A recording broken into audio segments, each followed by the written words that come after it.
Assalamualaikum warahmatullahi wabarakatuh. Perkenalkan, nama saya Nur Aini, NIM 11910822020. Saya berasal dari program studi Pendidikan Guru Madrasah Ibtidaiyah semester 4B di Universitas Islam Negeri Sultan Syarif Kasim Riau. Pada video ini, saya akan menjelaskan tentang etika dan profesi keguruan untuk memenuhi salah satu tugas mata kuliah etika dan profesi keguruan yang dibimbing oleh Ibu Mainar Fitri MPD.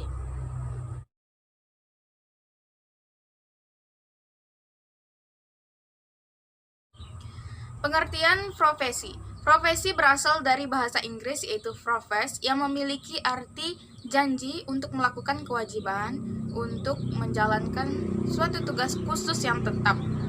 Profesi adalah suatu pekerjaan yang memerlukan ilmu pengetahuan dan keterampilan yang terpadu atau tergabung di dalam keahlian diperoleh melalui kegiatan pelatihan dan pendidikan secara intensif.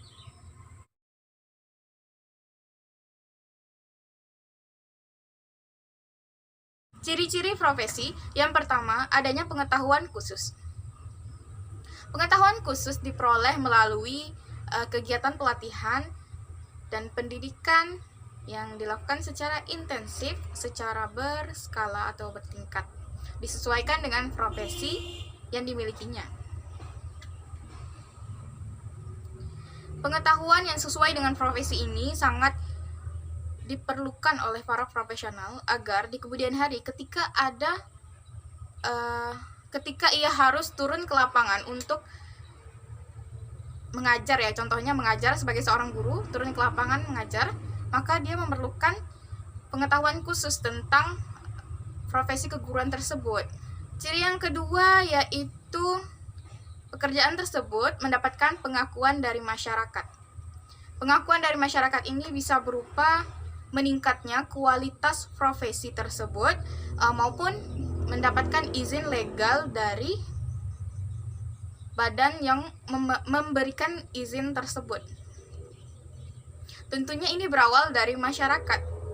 Jika masyarakat sudah mengakui suatu pekerjaan atau profesi tersebut, tentunya semakin berjalannya waktu, pekerjaan tersebut akan memiliki izin legal dan kualitas yang baik lagi di dalam penyelenggaraan atau pelaksanaan yang dilakukan oleh profesional yang berada di dalam profesi tersebut, yang termasuk ke dalam anggota profesi tersebut.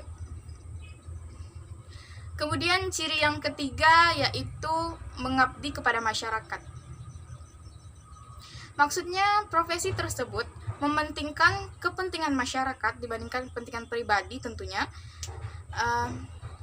Mereka lebih mengutamakan kepentingan masyarakat banyak. Sebagai contoh, seorang dokter yang mementingkan kesehatan masyarakat sekitar dengan melakukan pemeriksaan rutin. Ciri-ciri yang keempat yaitu pekerjaan tersebut mendapatkan izin atau legalitas.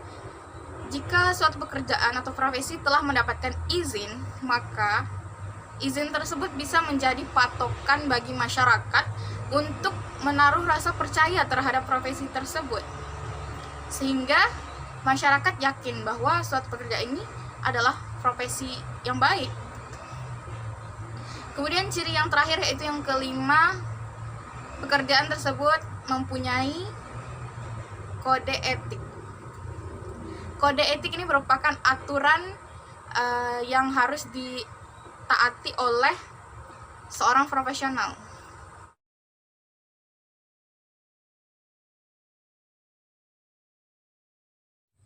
Pengertian etika.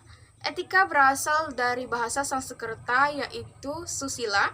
Kata su berarti baik dan sila berarti perbuatan, perilaku, aturan, atau prinsip hidup.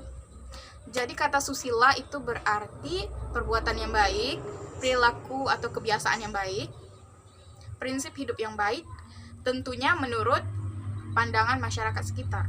Etika adalah ilmu yang mempelajari tentang hak dan kewajiban moral atau akhlak di dalam berinteraksi dengan masyarakat. Tentunya di dalam berinteraksi harus memenuhi etika yang baik. Sehingga ketika seseorang mempunyai etika yang baik di dalam berinteraksi, maka orang tersebut akan lebih dihormati dan mendapatkan reputasi yang baik di lingkungan masyarakatnya.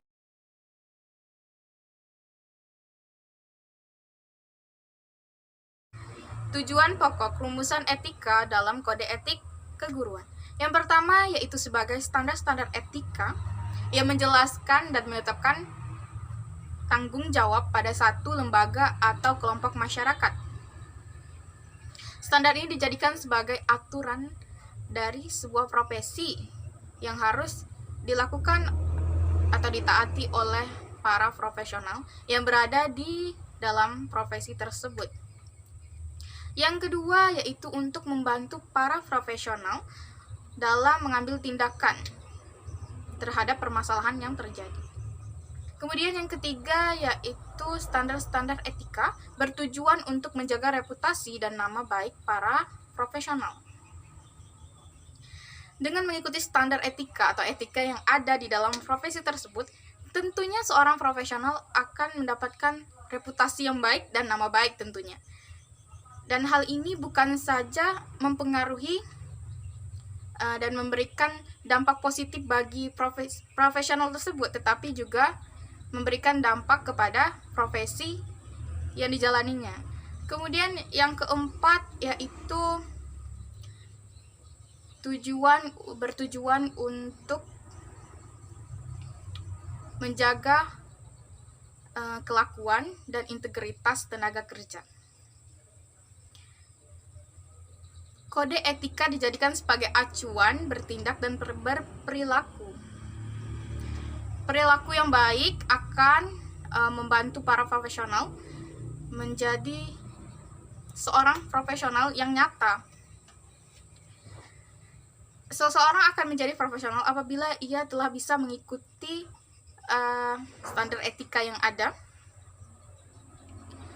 Dan tentunya hal ini sangatlah diperlukan dalam melakukan suatu tugas di dalam suatu profesi tertentu.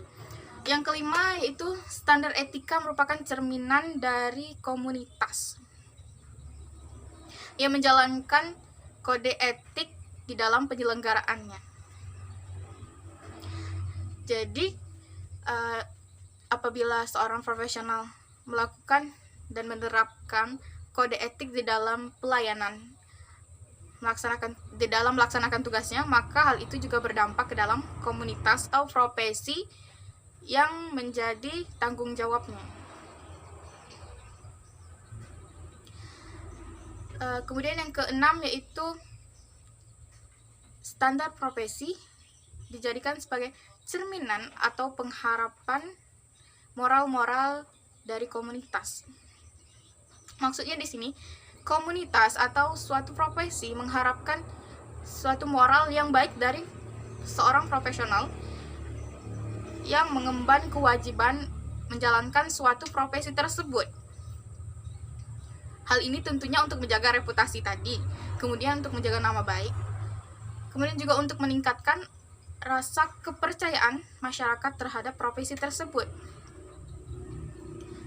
Kemudian yang ketujuh yaitu standar etika bertujuan untuk rumusan etika bertujuan untuk menjaga kelakuan dan integritas kejujuran para tenaga profesional. Dan yang kedelapan yaitu standar-standar etika itu berbeda dengan hukum atau undang-undang. Jika undang-undang itu berlaku untuk seluruh rakyat Indonesia, seluruh warga negara yang berada di negara Indonesia dan menjadi warga negara Indonesia. Sedangkan untuk standar-standar etika atau aturan tersebut hanya berlaku untuk para profesional yang bekerja di profesi tersebut.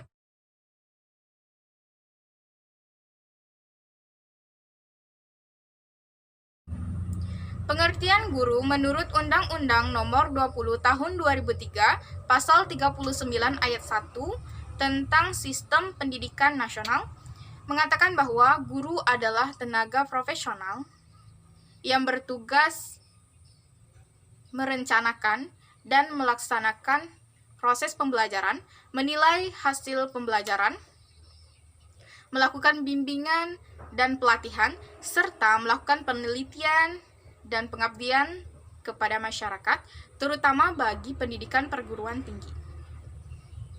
Dalam hal ini, guru memiliki peran penting di dalam pendidikan. Guru adalah sebutan untuk seseorang yang bekerja, memiliki jabatan, atau berprofesi di dalam bidang pendidikan atau mengabdi di dalam bidang pendidikan. Seperti yang dijelaskan dalam undang-undang tersebut, guru memiliki tugas merencanakan dan melaksanakan proses pembelajaran.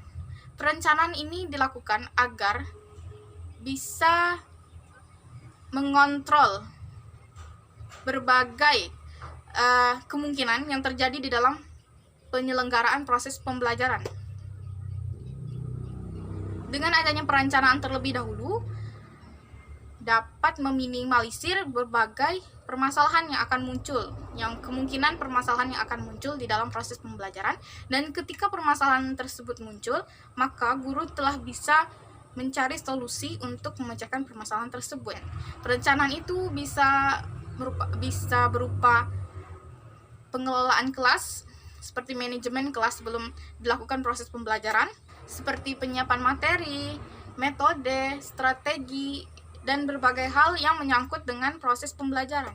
Sehingga ketika proses pembelajaran berlangsung, maka semua telah tertata dengan rapi, dan guru tinggal mengikuti perencanaan yang telah ia buat sebelumnya.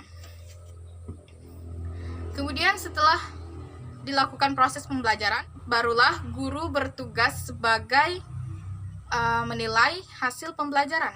Guru melakukan evaluasi terhadap perencanaan yang telah dilaksanakan di dalam proses pembelajaran. Guru melakukan evaluasi, menambah kekurangan dan mengambil kelebihan dari proses pembelajaran yang telah dilakukan, sehingga guru terus bisa mengembangkan berbagai perkembangan di dalam proses pembelajaran untuk kedepannya. Kemudian guru juga membimbing dan memberikan pelatihan. Selain guru memberikan ilmu atau transfer ilmu kepada peserta didik, guru juga memberikan bimbingan terhadap peserta didik dan memberikan berbagai keterampilan yang mungkin akan berguna untuk peserta didik di masa yang akan datang. Kemudian selain bertugas di lingkungan sekolah, guru juga bisa melakukan penelitian dan mengabdi kepada masyarakat. Penelitian ini berguna agar di dalam bidang pendidikan, guru bisa memberikan sumbangan-sumbangan gagasan atau ide yang mungkin akan memberikan dampak positif di dalam bidang pendidikan. Selain itu, guru juga mengabdikan diri di pendidikan perguruan tinggi, yang mana pendidikan perguruan tinggi ini biasanya dibutuhkan untuk calon-calon sarjana agar ketika turun ke lapangan atau sudah menjadi seseorang yang mendapatkan pekerjaan atau seorang profesional, maka ia bisa berpikir kritis dalam mengambil keputusan terhadap permasalahan yang mungkin akan terjadi di masa yang akan datang. Karena semakin berkembangnya zaman, maka pendidikan itu akan semakin berkembang pula.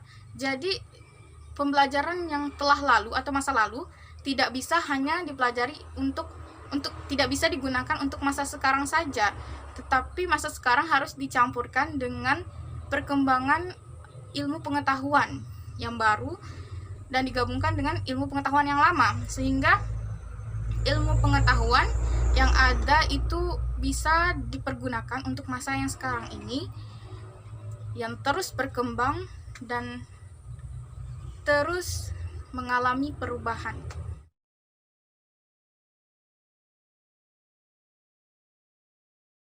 Peran-peran guru. Yang pertama, guru sebagai pengajar.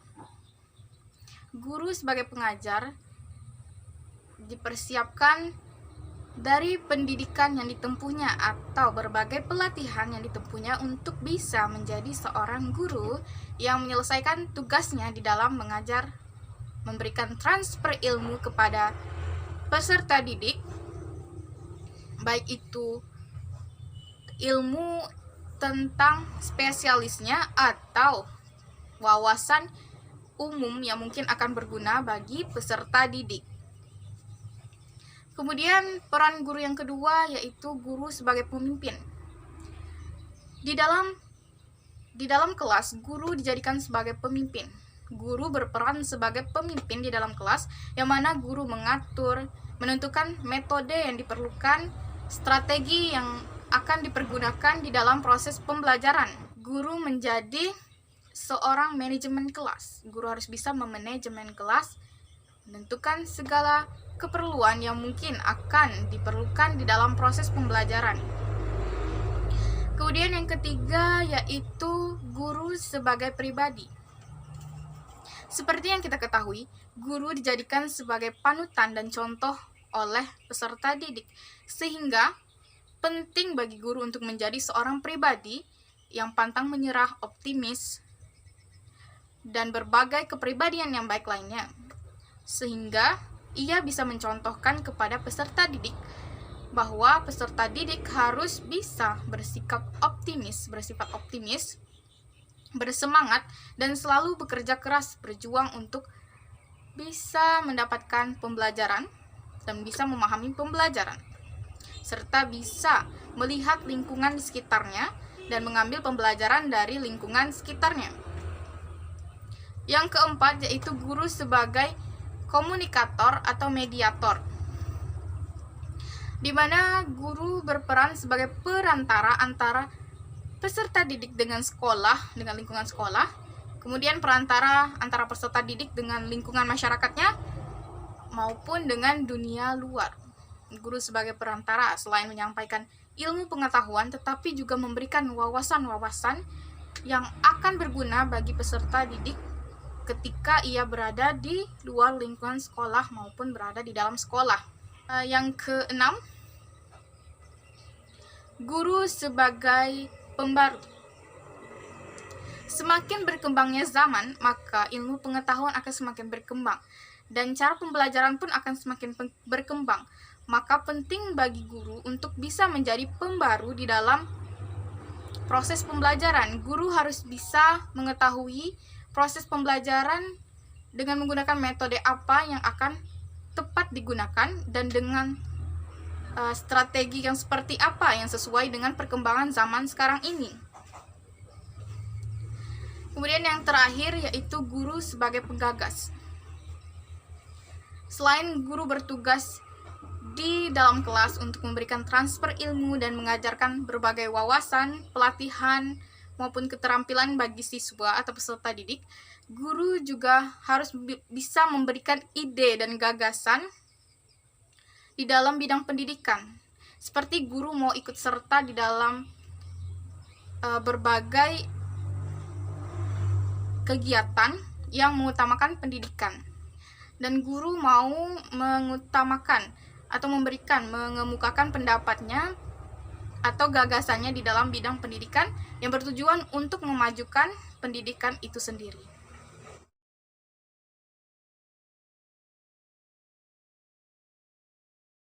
Syarat-syarat menjadi seorang guru.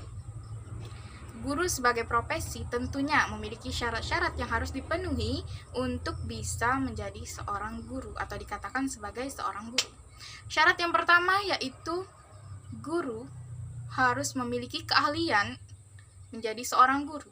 Keahlian ini diperoleh melalui berbagai pelatihan yang berkaitan dengan profesi keguruan, dan tentunya pendidikan yang intensif atau pendidikan yang disesuaikan dengan profesi yang dilakukannya di kemudian hari. Di dalam pendidikan tersebut, guru telah diberikan bekal untuk menjadi seorang guru ketika melakukan proses pembelajaran di dalam kelas maupun memberikan transfer ilmu kepada siswa di saat proses pembelajaran. Kemudian yang kedua, syarat yang kedua yaitu guru harus memiliki pemahaman dan pengetahuan yang luas. Maksudnya, guru bukan hanya terpaku kepada materi yang menjadi spesialisnya, tetapi guru juga bisa memiliki pemahaman yang luas terhadap lingkungan sekitar. Sehingga ketika dalam proses pembelajaran, guru bisa mengaitkan materi yang sedang dipelajari dengan keadaan lingkungan sekitar, sehingga peserta didik dapat memahami dan mengambil kesimpulan terhadap materi yang dipelajari dan mengaitkannya kepada kehidupan sosial yang ada di lingkungannya. Kemudian yang ketiga, guru harus memiliki mental yang sehat. Tentunya ketika guru tidak memiliki mental sehat, itu akan mempengaruhi peserta didik. Guru harus memiliki sikap optimis, pantang menyerah di dalam mengajar sehingga bisa menjadi panutan bagi siswa ketika ia harus melakukan suatu pekerjaan atau dalam proses pembelajaran. Ia tidak akan pantang menyerah ketika ia belum memahami pembelajaran tersebut, dan dia akan berusaha terus dan terus agar ia bisa memahami pembelajaran tersebut. Yang keempat, guru harus memiliki kepribadian yang baik dan terintegritas. Kepribadian ini akan memberikan contoh kepada siswa. Lagi-lagi, guru menjadi contoh karena guru memang menjadi contoh dan suri tauladan bagi peserta didik. Yang kelima, guru harus memiliki badan yang sehat. Ketika guru memiliki badan yang sehat, maka itu akan menunjang proses pembelajaran, dan proses pembelajaran pun dapat dilaksanakan secara optimal. Dan proses transfer ilmu kepada siswa dapat memberikan hasil yang memuaskan, yaitu dengan pahamnya siswa terhadap materi yang telah dijelaskan oleh guru ketika melakukan proses pembelajaran. Kemudian yang keenam, guru harus memiliki jiwa Pancasila. Jika seorang guru menginginkan atau mengharapkan peserta didiknya memiliki jiwa Pancasila, maka guru harus memiliki jiwa Pancasila itu terlebih dahulu, sehingga para murid bisa mencontoh dari apa yang dilakukan oleh guru.